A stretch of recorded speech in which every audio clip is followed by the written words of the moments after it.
클럽이 요즘 구설수에 오르고 있는데 리버풀을 떠난 노말론이 레드불 라이프치히의 글로벌 사커 디렉터로 임명되었습니다. 이름부터 글로벌 사커 디렉터라니 무시무시하구만. 그런데 클럽 얘기는 뭐 이미 다 봤을 테니까, 아니 요즘 클럽 안 털고 다니는 유튜버 있나요? 그래서 저는 그 다음 분데스리가 조금 긁어보고 싶어졌습니다. 솔직히 이젠 예전에 녹음한 거 그대로 가져다 붙이고 싶은데 그럼 또 맛이 안 살잖아요. 전술 분석 이런 거 없고 전문성 없습니다. 그냥 정리정돈입니다. 돌아와서 오늘 얘기하고 싶은 건 분데스리가의 50+1 제도입니다. 사실 저는 EPL충이라서 라리가, 분데스리가, 세리에 여기 잘 모르거든요. 그래서 공부했습니다. 재밌더라고요. 또 아시죠? 1타 강사들의 주된 고객은 1등급, 2등급 아니고 3, 4등급인 거. 또 제가 먹을 게 1타 강사 아니겠습니까? 그러니까 저처럼 EPL 말고 다른 리그는 모른다. 그런데 내년에 쿠팡 플레이에 김민재 또 올 것 같으니까 독일 리그로 야부리 좀 털고 싶다. 그러면 요거 보시면 됩니다. 그래도 결을 이어가야 하니 클롭 발음이 좀 어려워서 저는 위르겐이라고 하겠습니다. 위르겐이 욕을 먹는 이유는 다른 팀도 아니고 라이프치히에 가서인데, 후술하겠지만 라이프치히는 독일 축구 팬들 사이에서 공공의 적이거든요. 19대1 아니지 독일이니까 17대1로 싸우고 있는데 분데스리가는 18개 팀이니까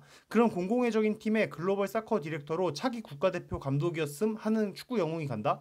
독일에서 가장 순수한 열정을 가진 축구 변태가 상업으로 찌든 구단에 제발로 들어가서 상당히 높은 자리를 차지하는 상황인데, 좋아하는 여사친이 금태양을 만나는 상황? 그 정도로 보면 될 것 같습니다. 그럼 왜 라이프치히는 공공의 적이냐? 그들만의 규칙인 50+1이라는 규칙을 안 지켜서인데, 다들 이 정도는 아시죠? 쉽게 말해서 한 팀의 지분을 하나의 기업이나 개인이 최대 49%까지만 소유할 수 있는 제도입니다. 나머지 51%는 그 팀의 팬들이 소유하게 되는 건데, 보통은 클럽의 팬들이 회원으로 가입하는 형태로 지분을 가지게 됩니다. 이러다 보니 팀에는 모기업이라는 단어가 없고 팬들의 의견이 팀의 의사결정에 상당 부분 반영될 수 있는 거죠. 그리고 라이프치히는 이걸 얍사비로 피해서 레드불이라는 음료회사가 팀을 소유하고 있습니다. 축구라는 순수한 피사체에 상업이라는 똥물이 튀었다. 노동자의 나라, 마르크스 형님의 나라에서 감히 허용될 수 없는 상업이라는 반동문자가 축구를 망치고 있다라는 것이죠. 여기까지가 인트로고, 그래서 이제 분데스리가를 대표하는 몇 개의 구단이 50+1이라는 제도를 각각 어떻게 반영하고 있는지 알아보겠습니다. 또 이런 거 추가할못이 이야기해주면 우리 제아의 고수 형님들 못 참거든요. 바로잡고 싶어져서. 그런 분들 계신다면 댓글로 가르침 부탁드립니다. 아무래도 제일 먼저 봐야 하는 팀은 레바민의 민, 김민재의 민, 바이에른 뮌헨입니다. 분데스리가를 넘어 전 유럽에서 가장 강력한 팀을 꼽으려면, 거기에 전통성까지 더해야 한다면 단연 세 손가락 안에 드는 팀이 바로 바이에른 뮌헨입니다. 솔직히 제가 예상했던 것과 뮌헨의 지배구조가 많이 달랐는데,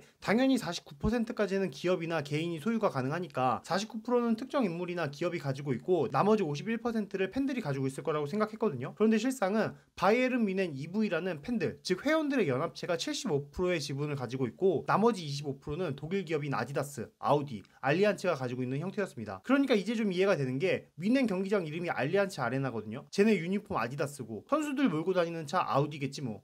이렇게 팀의 최소한의 부분만 스폰서십이 가능한 자국의 기업이 지분을 소유하고 있고, 대부분을 팬들의 집합체인 EV가 소유하고 있는 겁니다. 그런데 우리 정서로는 조금 이해가 안 가는 게, 당연히 팀에 슈가데디가 있어서 원하는 선수들 빵빵 사고 유망주들도 턱턱 데리고 오는 게 좋은 거 아닌가 싶은데, 뮌헨은 슈가데디가 없잖아요. 굳이 데디라면 바이에른 뮌헨의 EV인데, 그게 아빠면 아빠가 필요 이상으로 많아서 그건 그거대로 골치 아플 것 같단 말이죠. 너 통금 9시라고 했는데 왜 이제 들어왔어? 뭐 172번째 아빠가 10시까지 와도 된다고 했다고? 그럼 26번째 아빠랑 약속은 안 지키는 거야? 뭐 이런 상당히 제약이 많은 상황이 발생하는 건 아닌가 싶은 거죠. 그런데 반대로 나를 믿고 응원해주는 팬들이 전 세계에 31만 명 이상이 있다? 백이 상당하고 뒤가 든든합니다. 그래서 결국 돈 나오는 구조는 25%의 기업 스폰서와 75%의 바이에른 EV라는 팬 연합체에서 지불하는 연회비와 티켓 값이 될 건데, 이걸 재정적으로 건전하게 잘 이끌고 재정을 구축한 인물이 바로 헤네스입니다. 스폰서십으로 확보한 자금을 바탕으로 팀의 빚을 탕감하고 남은 돈으로 유스 시설에 투자하여 무시알라, 스타시니치, 파블로비치 등 우리가 알만한 선수들을 길러내서 이적 자금을 아낄 수 있었던 거죠. 그런데 사실 팀 구성이라는 게 유스로만 키워낼 수는 없는데, 뭐 그런 팀도 있긴 하지만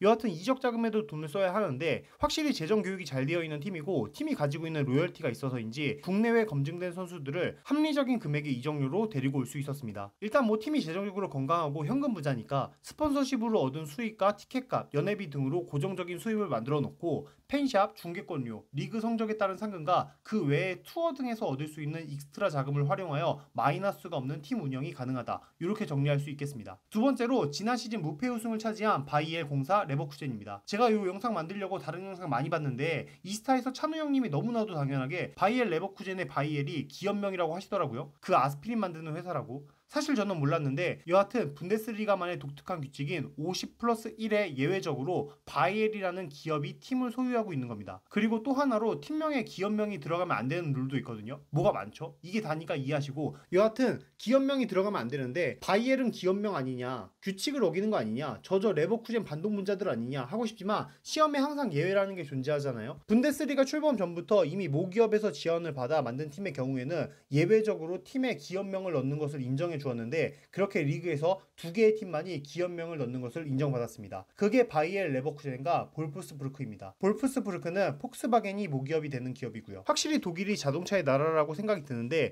유의하게 인정받는 기업명 중 하나가 폭스바겐이고, 리그에서 최고의 자리에 위치한 팀의 스폰서 3개 중 하나가 아우디죠. 그리고 이건 조금 다른 얘기지만 확실히 유럽의 경제 상황이 어떻게 돌아가는지 대략적으로 눈에 보이기도 하는 게, 리그를 대표하는 팀의 자국의 기업이 자동차 기업과 그 언제적 아스피린 만드는 기업인 겁니다. 다 탄탄한 회사긴 하지만 여하튼 우리가 생각하는 빅테크 기업은 눈을 씻고 찾아봐도 없죠. 물론 50+1을 벗어나는 또 하나의 구단 TSG1899 호펜하임이 있기는 한데, 여긴 소유주 디트마르 호프가 셉의 공동 설립자니까 빅테크가 있다고 우길 수도 있는데, 이 괴짜 디트마르 호프는 팀을 20년 이상 지원하면서 얻은 개인이 받은 예외적인 권한이라서 이걸 기업이 지원한다고 보긴 어렵습니다. 그리고 셉을 빅테크라고 우기는 건 좀 그렇지. 그럼 정리해야죠. 바이엘 레버쿠젠, 볼프스부르크가 50+1도 벗어나고 기업명도 넣을 수 있는 예외적인 팀인데, 분데스리가 출범 전부터 이미 기업이 지원해서 만든 팀이기에 예외적으로 두 개 팀은 기업명을 넣을 수 있다. 기업명은 넣지 않았지만 50+1의 규칙에서 벗어나는 팀이 하나 있는데, 20년 이상 개인이 팀을 지원하면서 권한을 얻은 디트마르 호프의 호펜하임이 있다.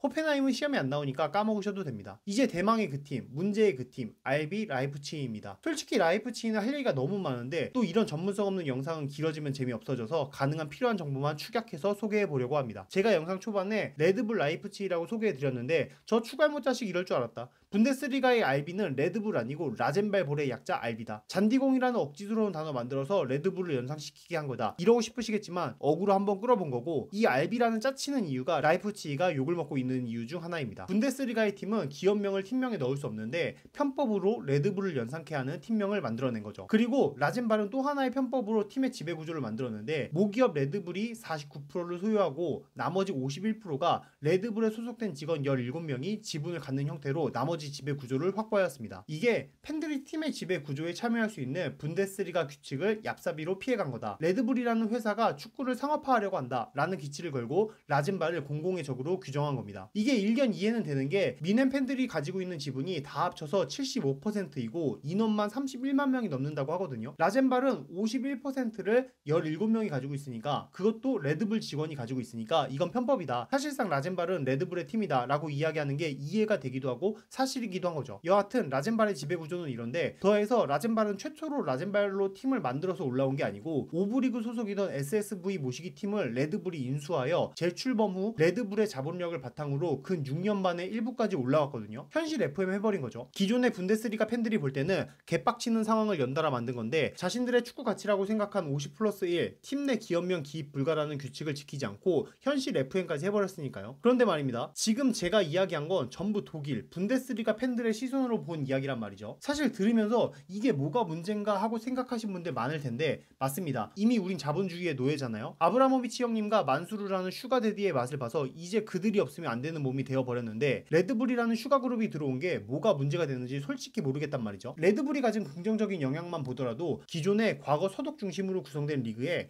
동독 지역에 속한 강팀이 나오면서 리그 경쟁을 고조시키는 역할을 하고 있는 라젠발인데, 이게 쉽게 이야기하지만 진짜 문제인 게, 우리나라 스포츠로 비교하면 당장 우리나라에서 가장 인기 있는 스포츠인 프로야구를 보더라도 강원도를 기반으로 한 야구팀은 없거든요. 사실상 강원 지역 주민들은 프로야구라는 대국민 스포츠 축제에 참여하지 못하는 건데, 심지어 저희 아버지도 강원도가 고향임에도 서울에 LG 응원하시고 있으니 진짜 생활 밀착형 문제인 거죠. 아무튼 동독과 서독이 통일된 지가 언젠데, 이제 베를린에 장벽이 있었다고 하면 장벽이 뭐냐고 물어보는 세대인데, 이제서야 동독을 기반으로 한 팀이 레드불을 등에 업고 리그에서 돌풍을 일으키고 있다는 건 긍정적인 작용 아닌가 생각해볼 수 있지 않나 싶습니다. 있습니다. 아니면 분데스리가 팬들의 분노가 레드불이라는 기업을 향한 게 아닌 서독과 동독의 지역 감정에 기반을 두고 있는 게 아닌가 하는 생각이 들기도 하고요. 다시 돌아와서 리그를 재밌게 하는 것 외에도 라젠발 소속의 훌륭한 선수들이 많이 나오고 있습니다. 당장 도르트문트에서 뛰었던 엘링 홀란드만 하더라도 레드불 그룹 산하에 있는 오스트리아 팀 레드불 짤츠부르크에서 성장한 선수가 독일로 넘어온 케이스고, 홀란드 재판매하면서 도르트문트 상당히 큰 돈 만지게 되었지 않습니까? 미넨의 우파메카노, 라이머, 도르트문트의 자비처, 아데에미 등 현재 리그에서 뛰는 수주급 선수들이 모두 레드불 그룹 출신이고, 하다못해 지금 국대 감독 나겔스만도 라이프치히 감독으로 명성 날리다가 미넨으로 갔다가 국대 감독한 거 아니겠습니까? 호펜하임이 발굴하긴 했지만 심지어 국제대회에서도 준수한 성적 내면서 리그 점수 올려주고 있는 팀인데, 이렇게만 보면 라이프치히를 적으로까지 돌리면서 미워해야 하는지, 축구 팬특으로 미워할 상대가 하나쯤은 있어야 하는데 그걸 라젠발로 만든 건 아닌지 합리적인 의심이 들었습니다. 그리고 끝으로 도르트문트 짧게 보면 이거 되게 재밌거든요. 도르트문트는 주식이 상장되어 있어서 팬들이 주식을 살 수 있거든요. 출자 회사라서 진짜 진심을 담아서 응원을 할 수가 있는 거죠. 성적이 떨어지면